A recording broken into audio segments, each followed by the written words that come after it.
So hi everyone, I'm Elisa Nectou and here is Jean, as she said. Hi. So we are really happy to be here today to tell you about the story of our company, Belden Communications, which is the company behind the Linphone project. So maybe some of you already heard about Linphone. It's a quite famous open source soft phone. So it's a client and server solution for voice and video over IP calling, chat, meetings, secure communications. And we wanted to make this talk, because over the past decade, we tried different strategies, different business models, and we wanted to share what worked for us and what were the pros and cons that we saw in the different models. And I'm especially really happy to make this talk today, because when I joined the company 7 years ago, I didn't know a lot about open source software and even about software, to be honest. And I always found it really interesting to understand how we could enhance the value of this project that I like very much, and to explain to the people I was telling about my job, okay, how do you actually make money based on an open source project? Because when I explained that I was working in open source, people always told me, okay, so your app is free. Yes, I confirm that Linphone is free, but still you can build a strong income based on an open source software. So now I will let Jean tell you about the origin of the project and of the company. Okay, let's start by the beginning. In early 2000, it was the very beginning of the widespread internet, and at that time when you wanted to call someone, you have to pick up the phone and to dial a number, and it was not for free, even you have to pay for that, especially if it was about calling someone abroad, your family or your friends. At that time, it was possible to use a software to perform this task. It was Skype.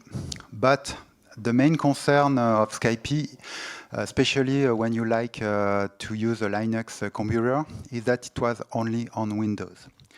So at that time, Simon Morla, the original author of Linphone, decided to write its own implementation of a voice-over IP software running on Linux.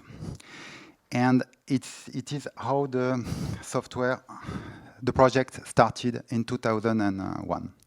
So, to summarize, the personal needs of an open source alternative to Skype. At that time, it was no question about money at all, and it was just a passion. So, between the first version of Linphone, launched in 2001, and the creation of the company Belden Communications, which is now backing Linphone, almost 10 years, a 10-year delay. What happened during that time? In that time, the project grew, but very slowly, due to the lack of resources, especially because at that time Simon was working full-time as a software engineer for HP. And so the only remaining time for working on the Linphone project was spare time, basically weekends and nights. So, but if you want to have a family and to have a social life, it's more or less very difficult to use your spare time only for coding. So it's the main reason why the project was not moving very, very fast at that time. But in the meantime, he started to receive a request from private company in order to hire him to add more functionality and to develop the software. So 2010, Belden Communications was started with these three important things, which was a wish to work full-time on the Linphone project, an observation that some companies were ready to pay for that, and assign money to really be able to start the project.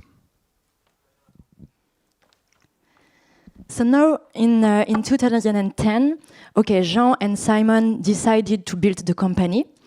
It's cool, but now how do we make money to make their family happy and to pay for the people that they are going to hire? So the first thing that we thought about is the simplest way to finance a project is to ask third-party companies to pay for the development of the features that they want to have in your software and that do not exist at that time. So it's how we started. It was really something that helped growing the software and the set of features. But the drawback is that it's engineering resources. So of course, it requires engineers. And as you probably know, it's very difficult to hire high-skilled engineers. So from the beginning, we relied on a second resource of income because we choose from the beginning the GPL license and the Afero GPL for the server part. And the good thing is that it allows third-party companies to integrate our technology, even when at the end, what they want to develop is a closed source project. And we think that it's okay. It's not incompatible with the philosophy of open source because we always ask them to let us integrate in the main GPL product what they help us to develop. And through the license, through the proprietary license, they are ready to pay to have the right of integrate into the project the software without respecting the GPL. And for the other ones who are willing to follow the open source path, they can integrate the same code for free. So the good thing of license is of proprietary license and this dual license model is that it's a direct revenue on the value that we have created, but it's still a one-time fee. So what happens if tomorrow the market is not so nice? So we needed to build a recurrent source of income. And what we saw is that as a technology provider, the software development teams that were integrating our technology were willing to pay for annual support contracts to have a real commitment of our company that we would effectively fix the issues that they would find in our software. So as you can see now, these support contracts represent 50% of our support model. We have more than 70 companies who are under a support contract. And hopefully, if the support service is good and the software is good, we hope that we can still gain more companies subtracting than the ones who will stop the support contracts. But so the revenue with this model was stable between 2015 and 2017. We made around 1.5 million, but it still needs, this model implies that you still need a lot of engineering resources because you are doing troubleshooting services, development services. And at that time, we had not reached yet what we call the critical size, meaning that we were still at risk if some part of the development team was leaving the company. So we started to think, okay, now how can we generate more revenue and find something that is recurrent, but will not directly imply hiring more engineering resources?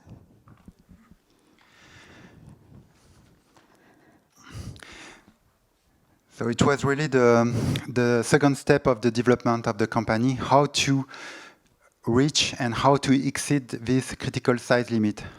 Let's say we think that it's about 20 engineers, something like that, to make sure that we have competencies in double and that we are robust to turnover of engineers, etc. So the first thing that we started to do is to try to address more needs based on the software that we developed, which is Linphone, which was made from the beginning to place phone call. It's possible to add new functionality in order to address other needs like secure communication and the intercom use case. More or less, the intercom use case is to be able to open the door and to see who is in front of the door. It's technology which are quite similar that regular phone call, and it allows us to leverage on the existing technology. And the other way was to try to find another way to earn money, and especially to finance the R&D cost of the company, which is to try to use public funding, like Crédit Impôt Recherche in France, which is something which really helps to finance innovation, especially on the software part. Thank you. So now we are in 2023. We are making an overall income of 2 million euros, which is nice. You know, we think it's really nice that we are generating this money with a 21 people company, 15 engineers. It's cool, but we still face some challenges, especially because, as Jean said, we were not able at that time. We are still not able to double each resources. So we still have some parts of the development team where some people have a high expertise on a part of the solution. And we think that it is a risk on the long term. Also, we are still mostly a technology provider, meaning that other companies integrate our technology, which means that we still need to hire a lot of high-skilled resources. And on the other hand, we have seen over the past years that the Linphone community has grown internationally, and we received more and more requests from organizations that are ready to pay for the Linphone service, the SIP service, that we are offering alongside the application. And today, we still do not have a model for them, but we are going to develop it in order to reply to their requests. So that made us took 2 decisions. So first, as we were generating more revenue, we were able to hire non-technical skills, such as communication, more sales, project management. And we really think that this will help us improve the company, the size of the company, and the revenue in the coming years. The other decision that we took, as I said, was to invest on on the development of a new revenue model directly via the sale of the Linphone service. So here we are going to keep Linphone free, the Linphone application, and we are working on international standards, so it's working with other SIP servers, etc. But for companies who want a package solution, a package service with the server deployment, maintenance, etc., this is something that we are going to offer from now. So this is how we see our business model for the coming years. As you can see, we are still leveraging different kinds of resources, still development, license, and support, because it's something that really works for us, plus public subsidies, plus this new recurrent revenue model based on the Linphone service. So a few words quickly about this model. So as you all have seen, there is an increasing demand for digital workplaces today at a more sustainable price. Also, we have spoken about this a lot in the conference. The European companies, and especially France, are really promoting the usage of open source software. So we see here that it will pave the way for the development of Linphone as an open source project. And the last thing that make us think that it's a good idea to develop this new model is that, thanks to the revenue we generated, we were able to invest in the design of the application, in the user interface. So we think that now the solution is mature enough to address non-technical users, which is new, because in the past, we must admit that the open source Linphone community was built on technical people looking for an alternative to Skype. And we believe now that we can target people like me, actually, who would like to use WhatsApp, Messenger, etc., but who will not come only because it's only for the open source aspect of the software. And the last thing that we wanted to mention, this is what I call a maxi boost, is that we decided to gather with other companies in order to develop the digital workplace that is needed today, because we think that it's really a strength to leverage on the expertise of other companies, so such as XWiki or BlueMind, that are here in the conference. And we really believe that it will help us develop the kind of digital workplace that is needed. Okay, so just to summarize in a few ideas what we believe are key points to build a strong open source project backed by a strong company is to focus on multiple types of revenue, license, dev, support, public funding, etc. To keep the full control of the intellectual proprietary of the software in order to be able to have this dual license model, and to try to leverage on the software for multiple usage in order to have multiple market at the end, and to try to have a worldwide market in order to be robust to some geographical issue. So with this, with all these points, it was possible until now to develop the Linphone project with full-time engineers working on Open source. open source. So thank you, everyone. So if you have questions now, I think...